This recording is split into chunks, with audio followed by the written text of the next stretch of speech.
Si la route brise ma confiance, si le temps ronge ma patience, Jésus, aide-moi à croire.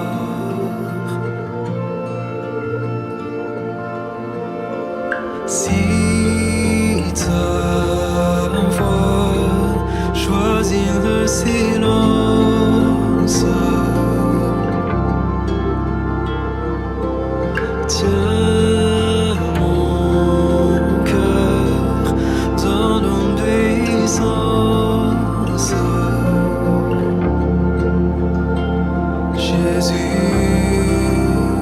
aide-moi à croire ce que mes yeux ne voient pas. Mon Dieu est souverain, mon Dieu ne faillit pas, fidèle à tout jamais, il soutient ma foi. Mon Dieu est en sa main, mon Dieu marche avec moi, toujours à mes côtés, il soutient ma foi, il soutient ma foi.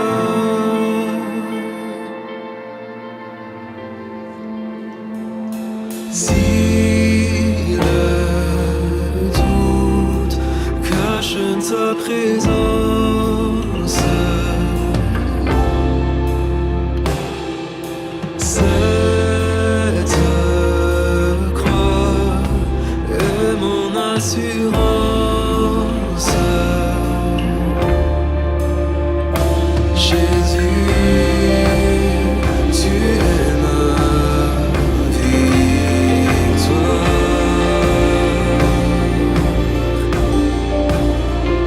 Jésus, tu es ma victoire. Mon Dieu est souverain, mon Dieu ne faillit pas, fidèle à tout jamais, il soutient ma foi.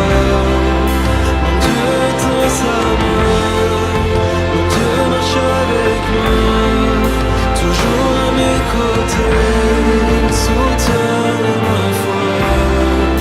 Mon Dieu est souverain, mon Dieu ne faillit pas, fidèle à tout jamais, il soutient ma foi. Mon Dieu est en sa main, mon Dieu marche avec moi, toujours à mes côtés, il soutient ma foi, il soutient ma foi.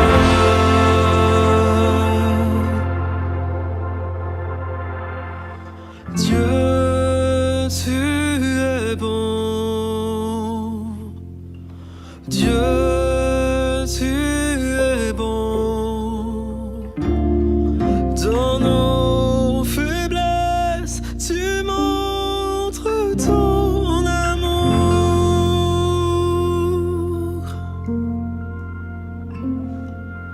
Dieu, tu es bon.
Bonjour à chacun, que notre Seigneur vous bénisse là où vous êtes.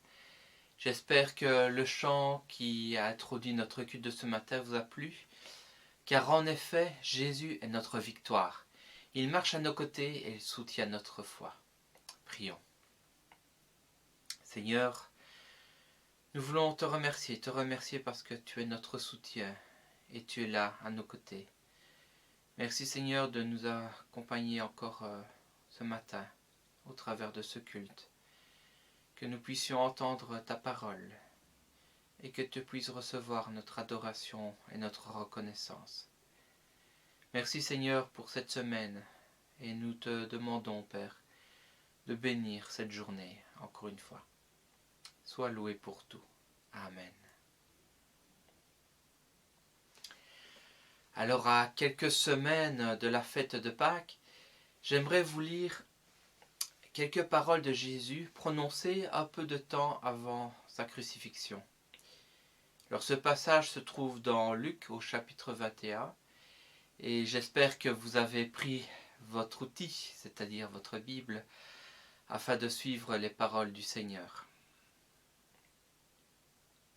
Donc Luc au chapitre 21 et du verset 5 au verset 19. Et on lit ceci. Comme quelques-uns parlaient des belles pierres et des offrandes qui faisaient l'ornement du temple, Jésus dit, « Les jours viendront où ce que vous voyez, il ne restera pas pierre sur pierre qui ne soit renversée. » Et ils lui demandèrent, « Maître, quand donc cela arrivera-t-il?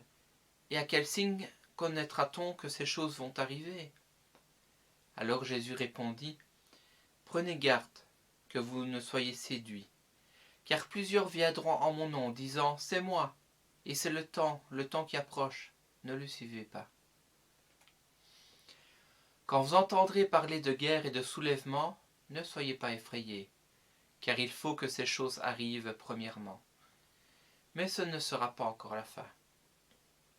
Alors il leur dit, une nation s'élèvera contre une nation, un royaume contre un royaume. Il y aura de grands tremblements de terre, et en de divers lieux, des pestes et des famines. Il y aura des phénomènes terribles et de grands signes dans le ciel. Mais, avant tout cela, on mettra la main sur vous, et l'on vous persécutera, on vous livrera aux synagogues, on vous jettera en prison, on vous mènera devant les rois et devant les gouverneurs, à cause de mon nom. Cela vous arrivera pour que vous serviez de témoignage. Mettez-vous donc dans l'esprit de ne pas préméditer votre défense, car je vous donnerai une bouche et une sagesse à laquelle tous vos adversaires ne pourront résister ou contredire. Vous serez livrés même par vos parents, par vos frères, par vos proches et par vos amis, et ils feront mourir plusieurs d'entre vous. Vous serez haïs de tous, à cause de mon nom. Mais il ne se perdra pas un cheveu de votre tête. Par votre persévérance, vous sauverez votre âme.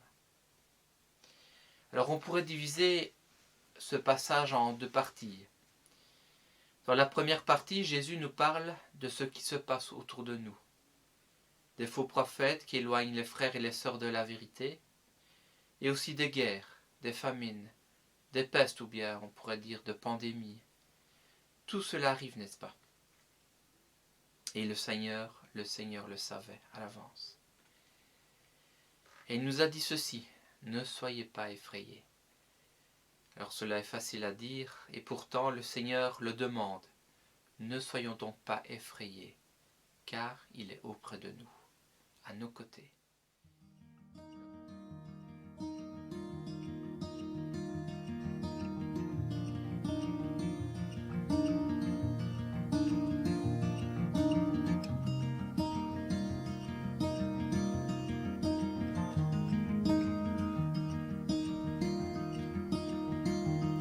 Si la lune me glace et le soleil menace, Créateur des étoiles, secours est en toi. Si mes larmes ruissellent et que mon pas chancelle, Créateur de la terre, mon secours est en toi.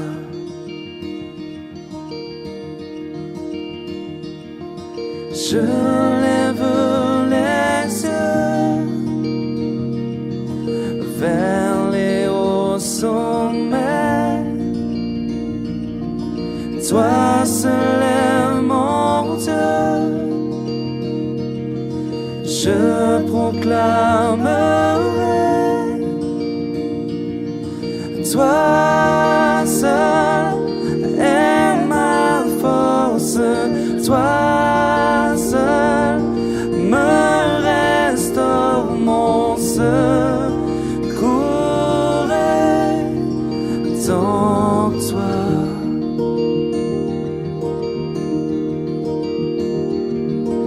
Toujours tu me portes, jamais tu ne dors, mon secours est en toi.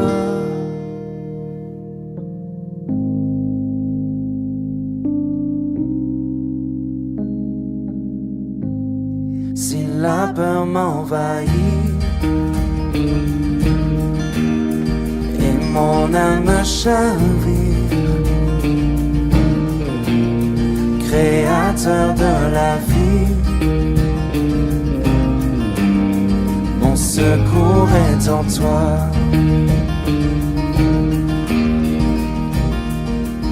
Je lève les yeux vers les hauts sommets. Toi seul est mon Dieu.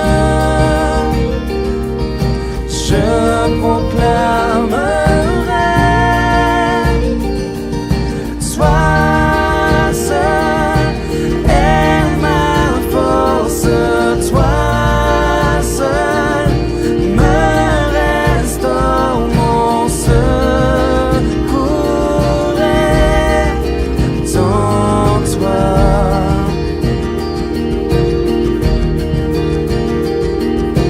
Toujours tu me portes, jamais tu ne dors, mon secours est en toi.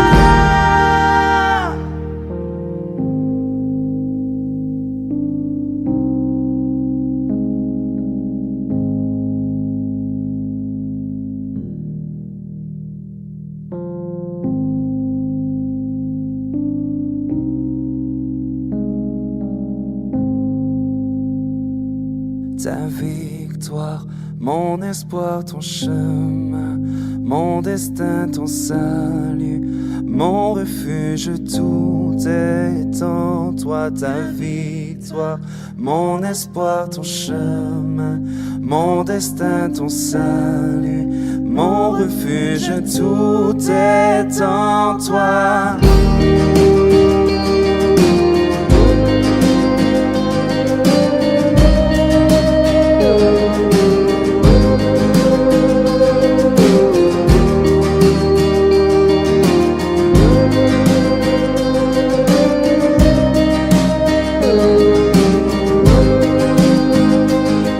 Ta victoire, mon espoir, ton chemin, mon destin, ton salut, mon refuge.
deuxième partie de ce passage nous parle de choses qui nous touchent de plus près. Il est écrit que l'on nous persécutera, que l'on nous mettra en prison, que l'on sera jugé à cause du nom du Seigneur Jésus. Bien sûr, nous n'allons pas tous aller en prison, mais en tout cas, au travers des informations que Porte Ouverte notamment nous transmet, nous entendons parler de frères et de sœurs qui se trouvent en prison, voire même tués par des extrémistes. Et plus régulièrement, et surtout pour les jeunes qui osent partager leur foi, ce sont des brimades et des moqueries de notre entourage que nous pouvons avoir. Alors il y a une lettre que j'ai lue dernièrement et qui fait écho aux paroles de Jésus. C'est le témoignage d'une sœur de Mozambique. Ce témoignage se trouve dans la Bonne Semence du 1er avril 2020 et il s'intitule « Sa compagnie dans ma prison ». Et on lit ceci. On peut très vite se retrouver incompris et isolé. Nous éprouvons la solitude quand nous perdons un être bien-aimé. Nous nous sentons seuls quand nous sommes oubliés, ou même méprisés ou rejetés. Mais le Seigneur Jésus nous invite à nous approcher de lui. Et surtout, c'est lui qui s'approche de nous. Pendant toute la période où j'ai été emprisonné à cause de ma foi chrétienne, j'ai senti comme jamais la présence de Jésus à mon côté, à mes côtés. Lorsque la solitude devenait pesante, je commençais à parler à mon Seigneur. Ce fut à l'intérieur de ces murs épais, qui me coupaient de tout contact avec les autres, que j'avais vraiment fait l'expérience que rien ne pouvait me séparer de l'amour de Dieu. J'ai aussi compris que Dieu m'avait permis que je sois en prison pour que je puisse communiquer l'Évangile à ceux qui ne l'avaient jamais entendu. Dieu m'a donné de m'élever au-dessus de mes peines pour parler de Jésus aux autres prisonniers. Et en un an, 25 d'entre eux ont accepté le Christ comme leur sauveur. La parole de Dieu n'est pas liée. Elle est puissante et accorde même la liberté à notre esprit dans les périodes de détresse et d'emprisonnement. Nous sommes des exclus de la société aux yeux des hommes, mais des ambassadeurs du ciel pour Dieu. Ouvre nos yeux, Seigneur, pour que nous puissions voir les choses comme toi tu les vois. Alors cette sœur a expérimenté ce passage par la prison, mais elle est restée ferme et a servi de témoignage afin que beaucoup se tournent vers lui. Alors soyons nous aussi des témoins fidèles et remercions le Seigneur pour sa présence à nos côtés. Alors le chant suivant nous parle de ce déchaînement de violence vis-à-vis de nous. Mais le Seigneur est avec nous. Et c'est notre sœur Edwige qui va nous guider dans ce chant.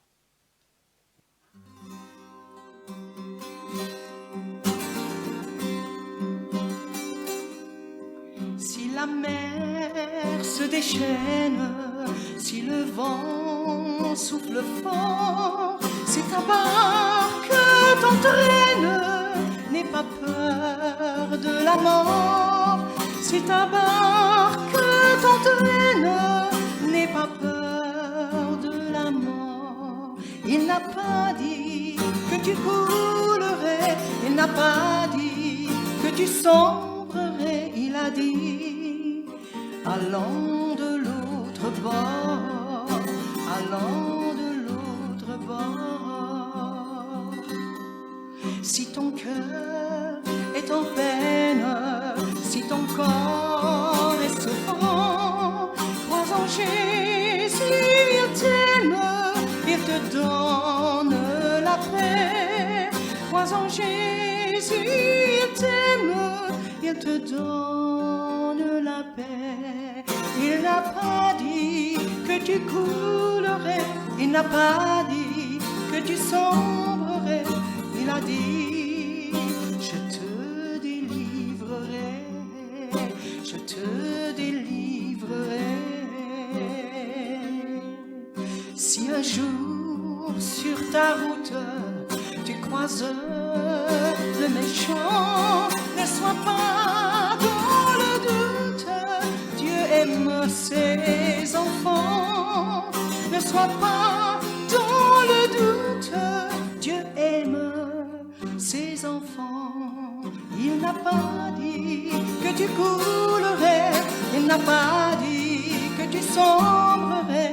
Il a dit, je te délivrerai, je te protégerai.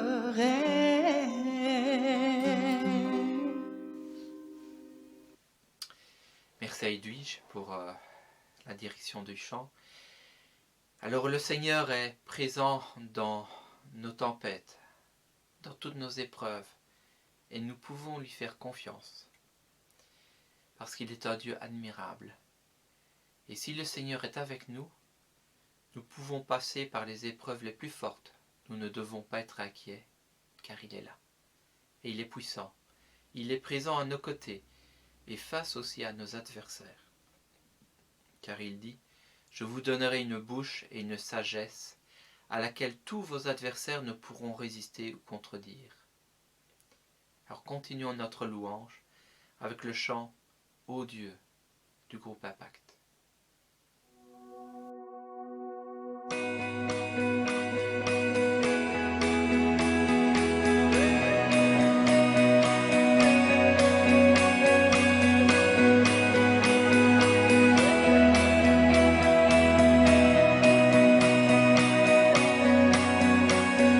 Tu transformes mal en vin,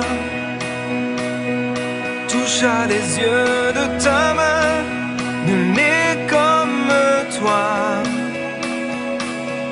comme toi. Dans nos ténèbres tu brilles, tu nous redonnes la vie, nul n'est comme toi.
travers ce passage, nous avons vu comment notre Seigneur connaissait à l'avance ce qui allait arriver au monde et aux chrétiens. Mais il savait aussi ce qui allait lui arriver à lui. Un passage obligé par lequel il devait passer afin de nous rendre la vie, une vie transformée par lui, grâce au don de sa vie, mort pour nos péchés. Bien qu'ayant reçu le pardon de nos péchés et un nouvel esprit, rendu saint, séparé du monde, il nous est parfois difficile de comprendre pourquoi Jésus s'est offert pour de si vils pécheurs, qui retournent parfois à leur passé. Mais c'est par amour pour nous qu'il s'est offert. Cet amour que nous sommes encore imparfaitement capables de vivre, mais qui, en étant proche de lui, peut grandir et nous pourrons ressembler de plus en plus à lui. Alors nous pouvons continuer notre louange avec le chant « Je ne sais pourquoi dans sa grâce » et c'est notre sœur Ydish qui va encore nous diriger dans ce chant.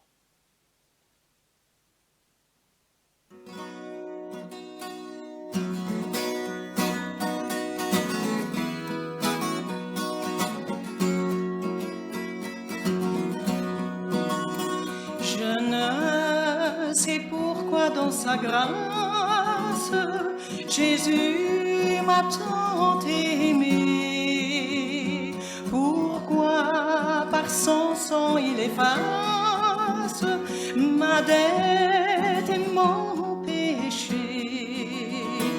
Mais je sais qu'en lui j'ai la vie, il m'a sauvé dans son amour. Et gardé par sa main meurtrie, j'attends l'heure de son retour.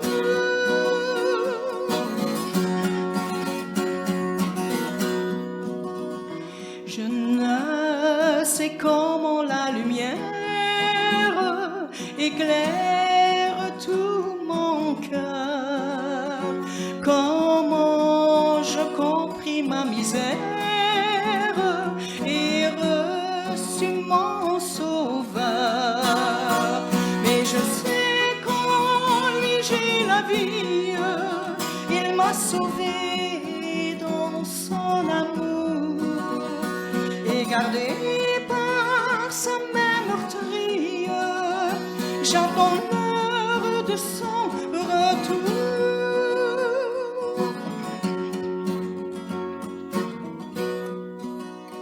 Je ne sais quelle est la mesure de joie et de douleur que pour moi faible créature réserve mon sauveur. Mais je sais qu'en lui j'ai la vie, il m'a sauvé dans son amour. Et gardé par sa main meurtrie, j'attends l'heure de son retour.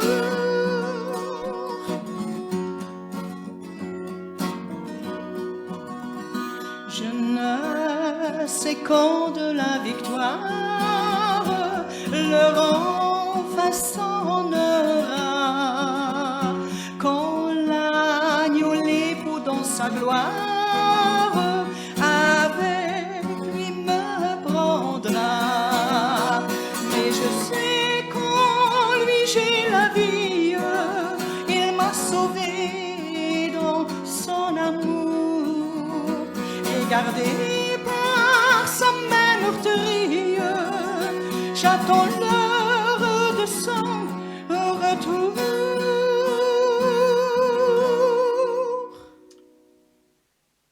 Nous ne comprenons pas parfaitement pourquoi il nous aime.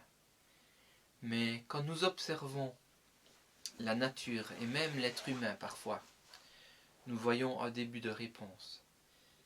Les oiseaux construisent un nid et vont chercher de la nourriture pour leurs oisillons. Les chats nourrissent leurs chatons jusqu'à ce qu'ils puissent vivre seuls. Et l'être humain nourrit et élève leur enfant et la plupart du temps les aime. De cet amour, il les aime plus que tout. Le Seigneur a mis dans sa création beaucoup de cet amour qu'il a en lui.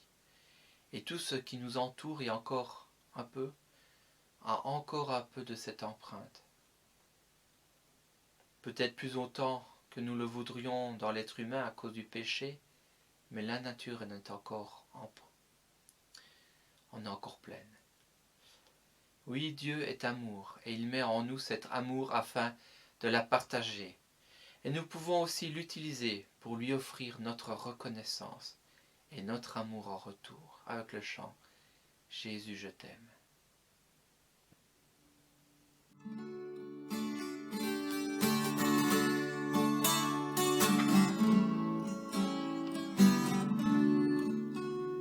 Ô Jésus, je t'aime, car tu m'as sauvé. En t'offrant toi-même, ton sang m'a lavé. Sur la croix bénie, pour moi tu mourus. Ta mort est ma vie, je t'aime, ô Jésus.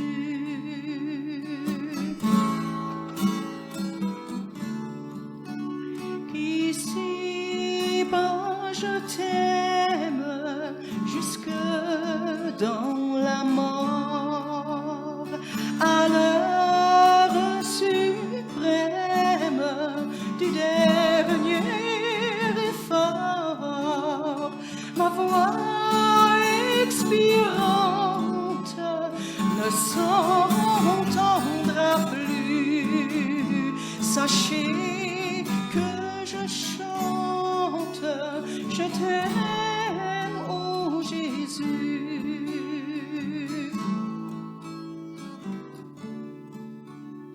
Je verrai ta face, quel ravissement.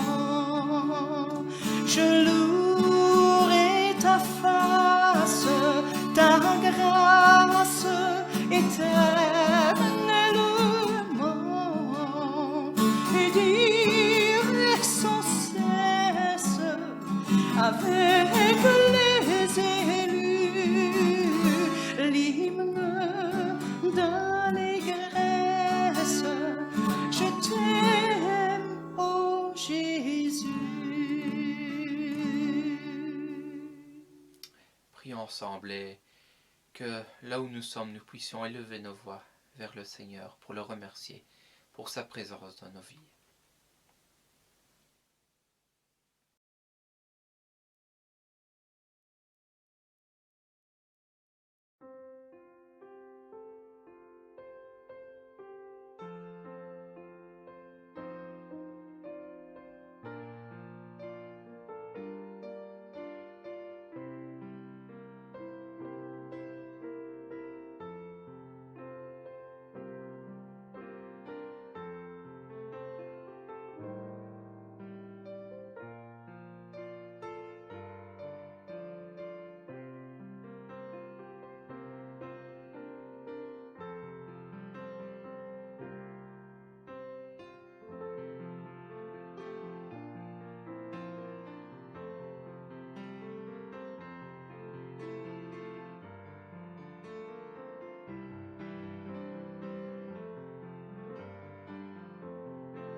Seigneur, nous l'avons lu, nous ne devons pas nous inquiéter, parce que tu es présent, tu es à nos côtés jour après jour, dans les moments d'épreuve, dans les moments de difficulté, et nous savons, Seigneur, que ce que tu dis, tu le fais.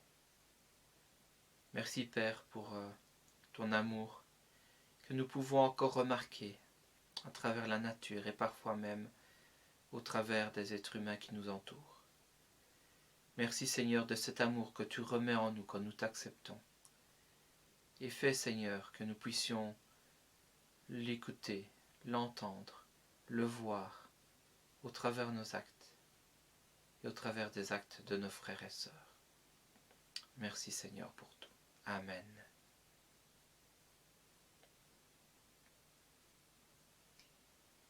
Je vous laisse maintenant avec notre frère Paolo qui va nous partager la parole que le Seigneur a mise sur son cœur, et que le Seigneur vous bénisse.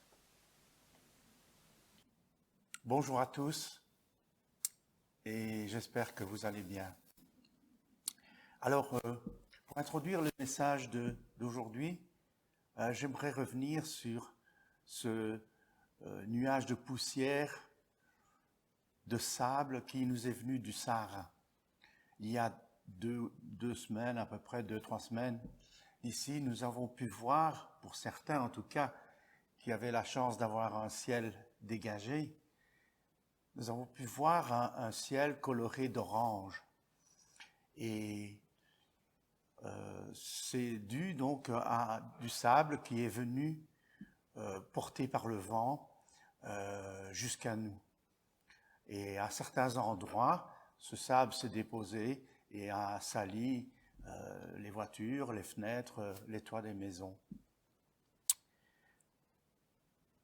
Alors, je voudrais m'inspirer de ce phénomène qui arrive assez rarement, mais qui quand même survient régulièrement. Mais avant ça, je vais prier.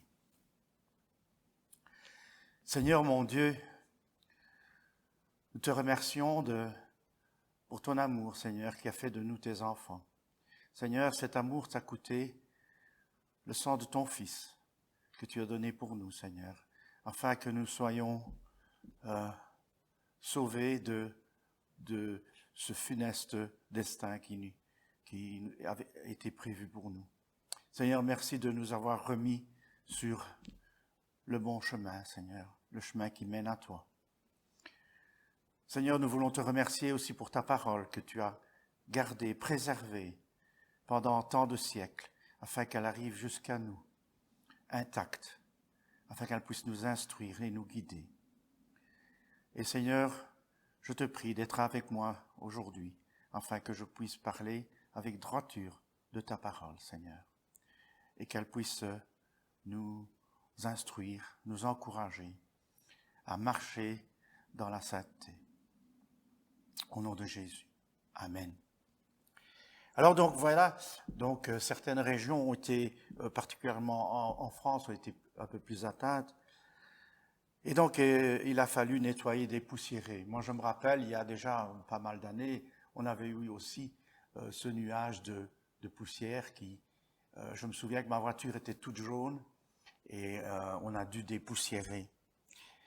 Mais ce qui m'a interpellé surtout cette fois-ci, c'est un article que j'ai lu, donc ça vient de la RTB, donc c'est quand même un média qui est fiable, donc on peut se fier à ce qui est écrit. Et ce que j'ai lu dans cet article, c'est que dans ce sable, eh bien, on a retrouvé des traces d'un matériau qui n'existe pas à l'état naturel. C'est en fait un résidu de la fission de l'atome d'uranium. C'est le césium-137. Alors je vous rassure que c'est en très faible quantité. Cette matière, en fait, elle provient des essais de bombes nucléaires qu'ont effectué les Français dans le Sahara. Il y a maintenant 60 ans.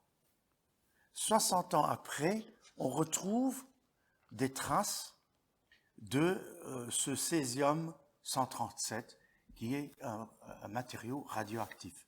Mais je vous rassure, c'est en très faible quantité, donc ça n'a aucune influence sur notre santé. Alors ça m'a interpellé, comme je le disais, et moi je me suis dit, cette poussière ne vient pas seulement de très loin, donc au point de vue de la distance, plusieurs milliers de kilomètres, quand même, mais aussi du passé, 60 ans. Donc ces résidus, cette matière qu'on a retrouvée dans le sable, eh bien, elle vient du passé. Alors cette poussière toxique venant du passé, cela m'a rappelé aussi, et ça m'a inspiré ce petit message, que dans notre cheminement, dans notre vie chrétienne, il y a parfois des choses du passé que l'on croyait réglées, oubliées, et qui reviennent se rappeler à notre bon souvenir, qui reviennent nous hanter. Pourtant, ne sommes-nous pas une nouvelle créature et les choses anciennes ne sont-elles pas passées? C'est ce que nous dit Paul dans 2 Corinthiens, au chapitre 5, verset 17. 2 Corinthiens, au chapitre 5, au verset 17, on va le relire, même si on le connaît pour la plupart, on connaît ça par cœur.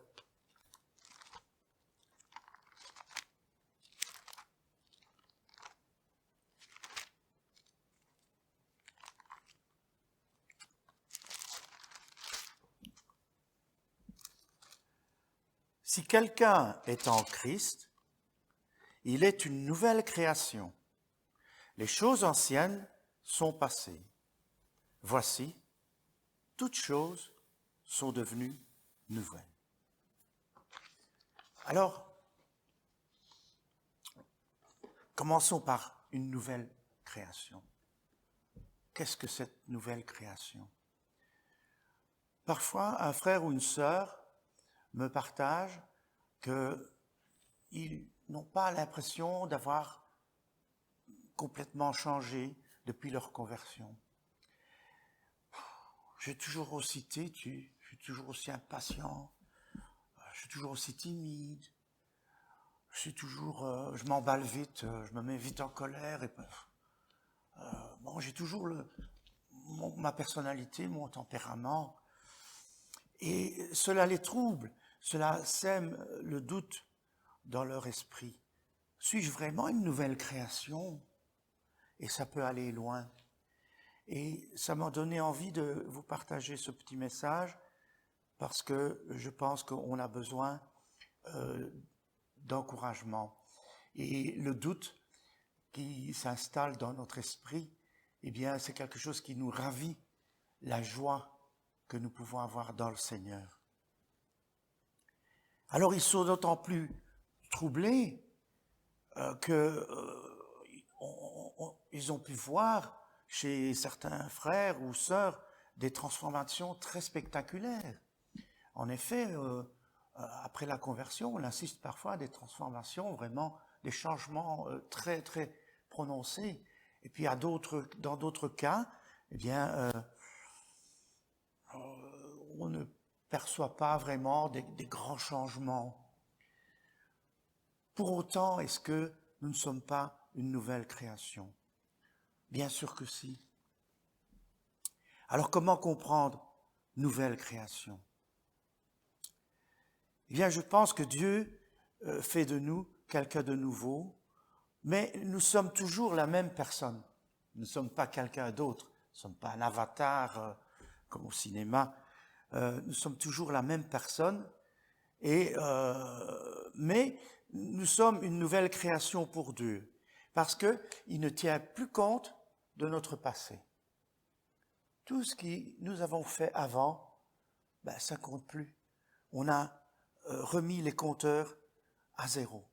Et donc nous non plus, nous ne devons plus nous laisser troublés par le passé. Dieu, donc, ne tient plus compte de ce que nous étions avant. Il nous considère comme une nouvelle création, comme quelqu'un de nouveau, comme son enfant. Il nous aimait déjà, même lorsque nous étions loin de lui, même lorsque nous étions rebelles, orgueilleux, il nous aimait déjà. Mais aujourd'hui, il nous regarde d'une manière différente parce que nous sommes une nouvelle création, nous sommes son enfant, ses enfants. Mais pourtant, nous sommes toujours la même personne, avec notre personnalité, notre caractère, nos qualités, mais aussi nos défauts. Tout ça a été formé à partir de notre héritage génétique, de nos parents aussi, grands-parents. On dit tel père, tel fils. C'est vrai que les parents ne transmettent pas seulement des caractéristiques physiques comme la forme du nez ou des oreilles ou la couleur des yeux, mais on transmet aussi une partie de notre fonctionnement, de notre personnalité, caractère.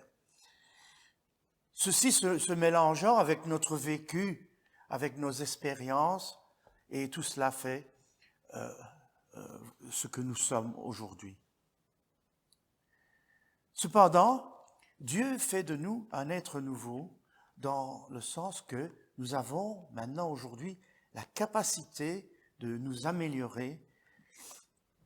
Après la conversion, nous sommes une nouvelle créature appelée à ressembler à notre modèle, c'est-à-dire Jésus-Christ. Et Dieu, aujourd'hui, nous donne les armes pour y arriver. Dans Éphésiens, au chapitre 6, au verset 14, Paul nous rappelle les armes que Dieu nous donne pour résister à la tentation et aussi pour nous améliorer. La vérité pour ceinture, la cuirasse de la justice, pour chaussure le zèle, le bouclier de la foi, le casque du salut, l'épée de l'esprit qui est la parole de Dieu. Tout ça constitue l'armure du croyant.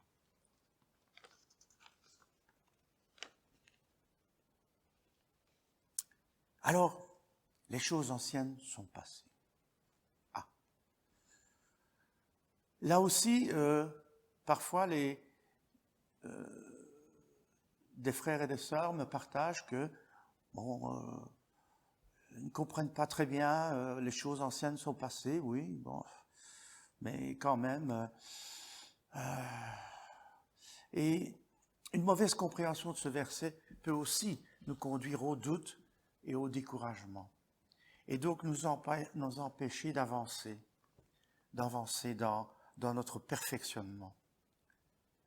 Parce qu'on se rend compte dans la réalité de notre vie que certaines choses anciennes, parfois, reviennent se présenter à notre porte. Tout comme cette poussière sale venue du passé, venue de quelque chose qui s'est passé il y a 60 ans. Alors comment comprendre cette affirmation? Les choses du passé, ce sont nos anciennes habitudes, mais aussi cela veut dire notre ancienne vision. Les choses du passé, ce sont notre ancienne vision des choses. Notre nouvelle créature, aujourd'hui, a maintenant un regard complètement différent sur le système de valeurs, les priorités, les croyances, les passions, les projets.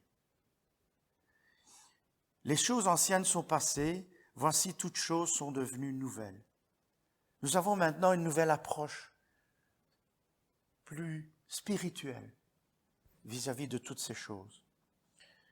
Nous recherchons maintenant les choses d'en haut et nous essayons de ne pas nous attacher aux choses matérielles. Mais voilà, ces choses matérielles, malheureusement, on essaye de ne pas s'y attacher, mais comme je l'ai dit, les choses anciennes parfois reviennent. Et donc, nous devons continuellement combattre et repousser cette poussière sale qui veut revenir se déposer sur nous. Alors pour avancer dans ce perfectionnement que Dieu nous demande de faire, nous devons faire des efforts et surtout ne pas regarder au passé, que ce soit le passé lointain ou le passé récent. Et il est vrai que certains doivent faire plus d'efforts que d'autres. Et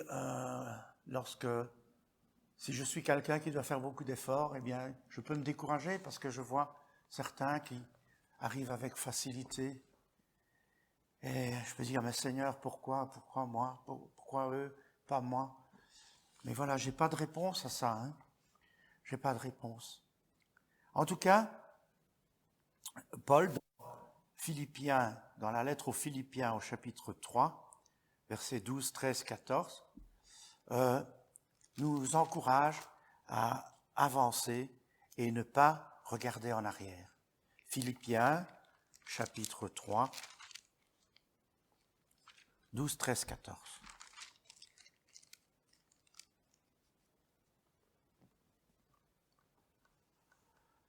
Ce n'est pas que j'ai déjà remporté le prix ou que j'ai déjà atteint la perfection, mais je cours pour tâcher de le saisir, puisque moi aussi j'ai été saisi par Jésus-Christ.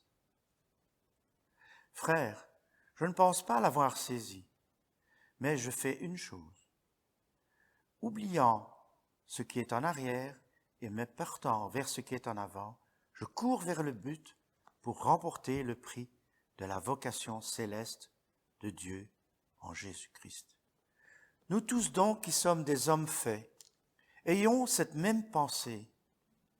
Et si vous êtes en quelque point d'un autre avis, Dieu vous éclairera aussi là-dessus. Seulement, au point où nous sommes parvenus, marchons d'un même pas. Voyez donc que Paul nous encourage à aller de l'avant et à ne pas regarder en arrière. Alors, ici, je voudrais faire vraiment une précision importante.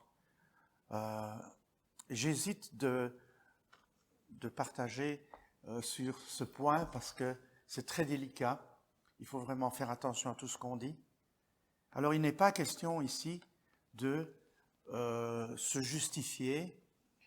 Et ce n'est pas ce que le but de Paul, ce n'est pas parce que Paul reconnaît qu'il n'est pas parfait qu'on doit se dire, ah ben, si Paul n'est pas parfait, alors moi, bon, Paul qui est là, et moi qui suis là, ben, c'est normal, alors que... Non, hein, non, il ne s'agit pas du tout de justifier nos mauvais comportements du passé, ni de se complaire dans cette imperfection en disant, bah oui, bah, je suis comme ça fait partie de mon caractère, ah, je tiens ça de mon père, de ma mère, de ma tante, de mon oncle ou de mon parrain, que sais-je. Non. Paul nous exhorte à travailler, avancer et même courir pour atteindre le but, pour atteindre l'objectif. Et notre objectif, c'est de ressembler de plus en plus à Jésus-Christ. Alors bien sûr, la barre est très, très, très haut. Très, très haut. Mais j'ai déjà vu un athlète qui sautait en hauteur, s'entraîner, et j'ai vu son regard.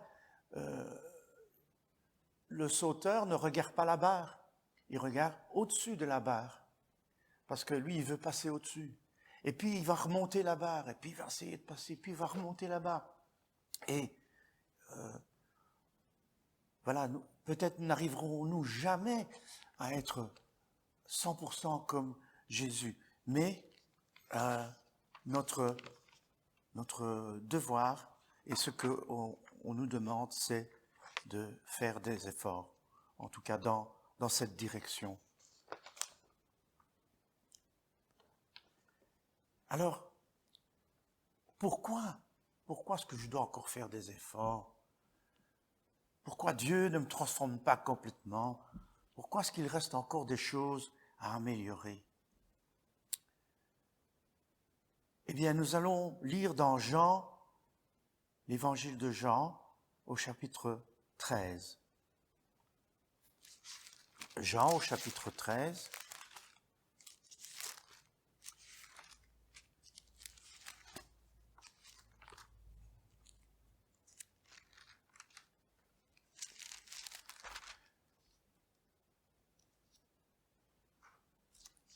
Verset 10, donc, je dis.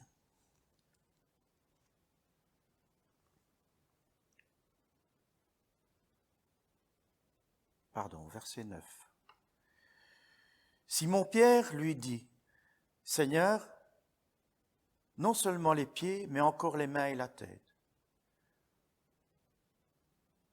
Donc c'est le passage où Jésus lave les pieds de ses disciples.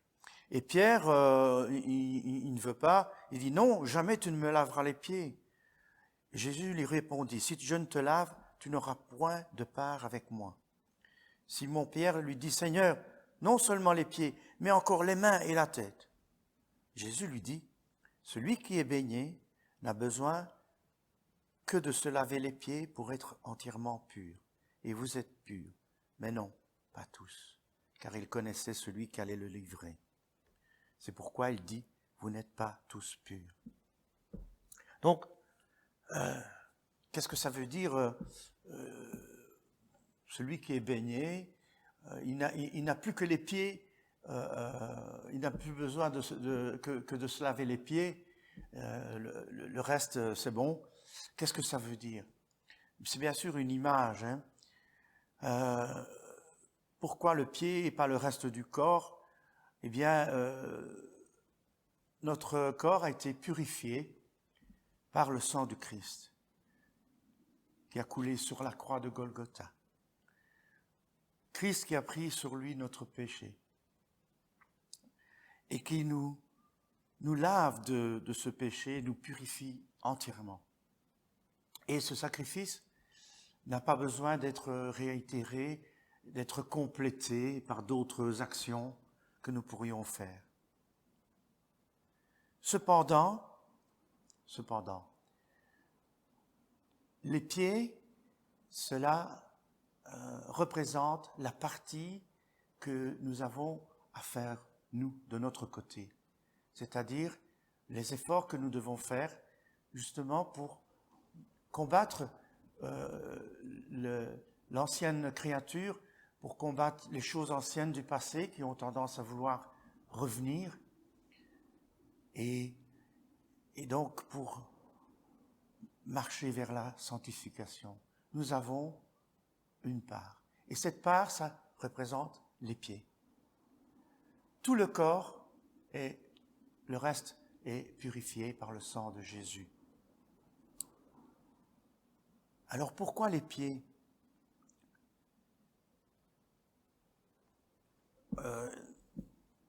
Je pense que les pieds foulent le sol. Et à l'époque, en plus, les routes n'étaient pas goudronnées, les maisons n'étaient pas carrelées, sauf chez les riches ou dans les palais. Et donc, les pieds foulaient un sol poussiéreux. Encore la poussière. On pourrait peut-être dire que le sol représente le monde. La poussière, ce qui est dans le monde et qui peut nous salir, nous souiller et dont nous devons nous débarrasser.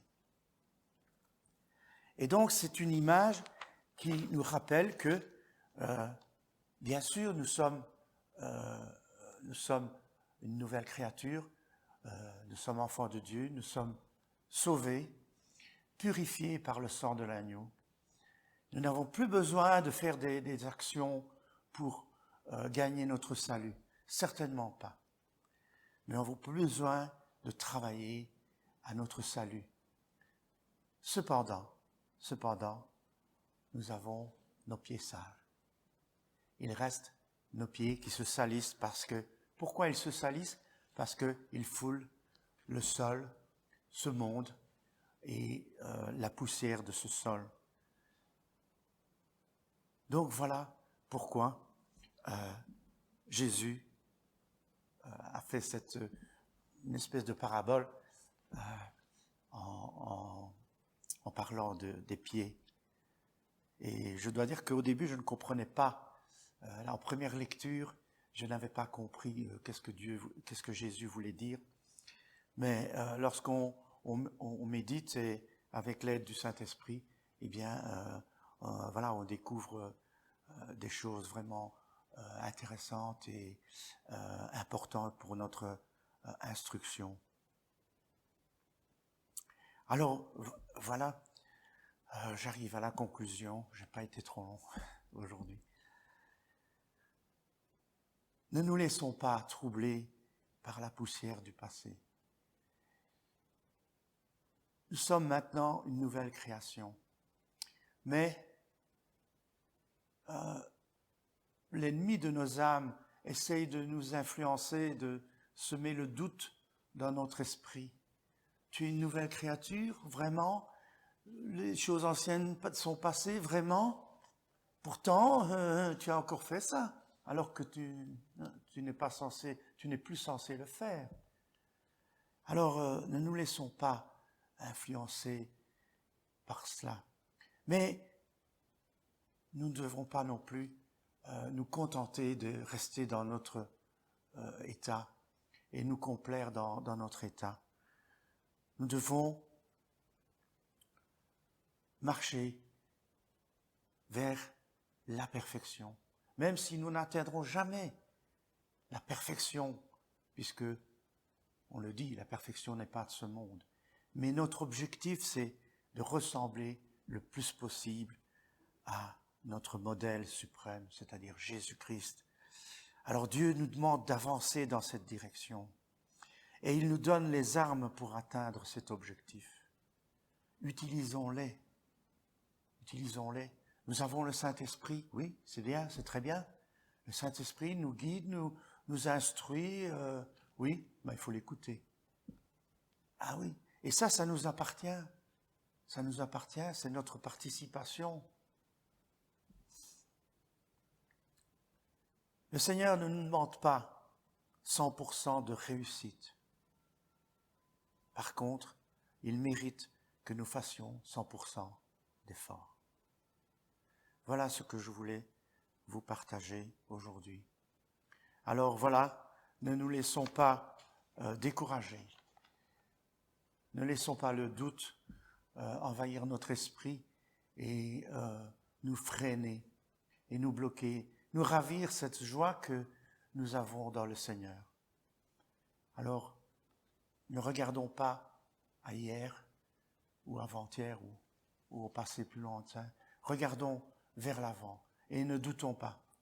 Ne doutons pas et marchons, comme le dit Paul, marchons d'un même pas vers notre modèle, Jésus-Christ. Amen. Que Dieu vous bénisse.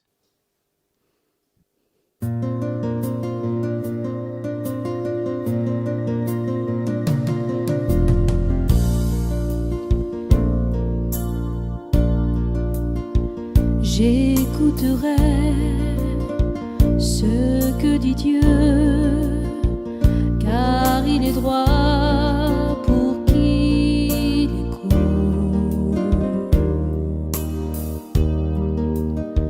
Sa paix divine est sur tous ceux qui vont à lui quand vient le doute.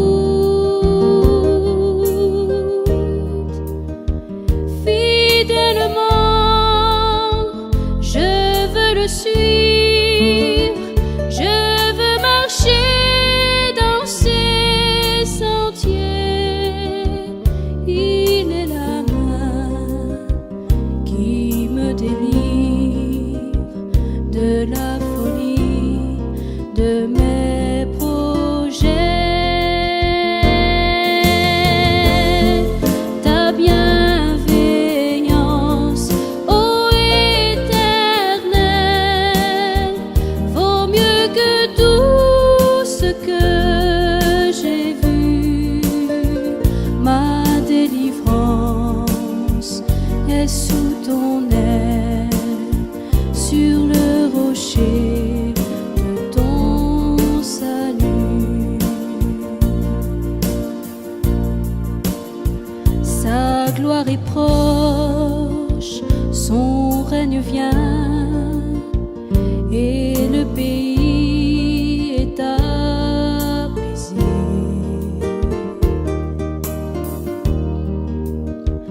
Lorsque la crainte est en chacun, lorsque son nom est exalté,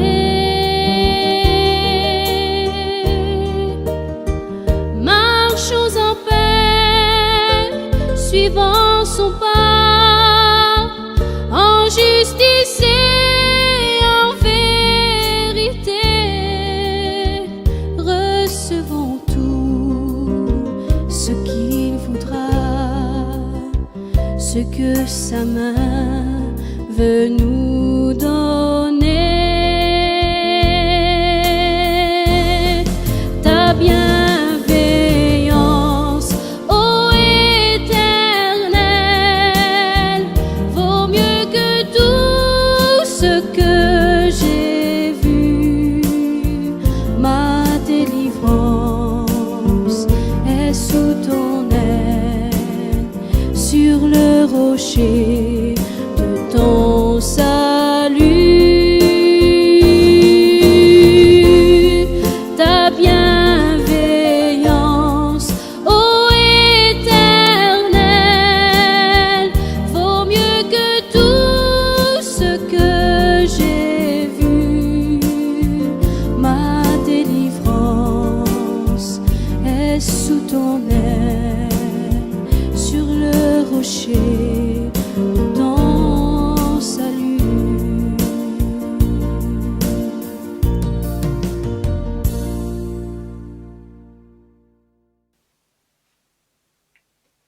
Merci Paolo pour la parole que tu nous as apportée, et comme tu nous l'as rappelé, que notre passé, les poussières de notre passé ne puissent nous bloquer, mais que le Seigneur guide jour après jour nos pas, non pas vers le passé mais vers l'avenir qu'il a préparé pour ses enfants.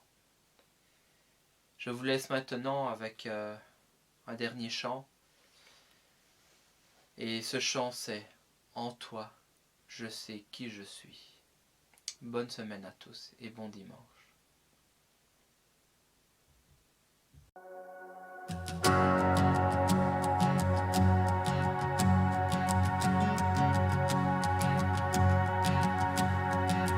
Qui suis-je pour que le roi des cieux m'ouvre ses bras? Perdu mais trouvé par sa grâce, son amour pour moi, son amour pour moi. Il m'a libéré, ma dette est payée, je suis enfant de Dieu, je suis à lui.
sais qui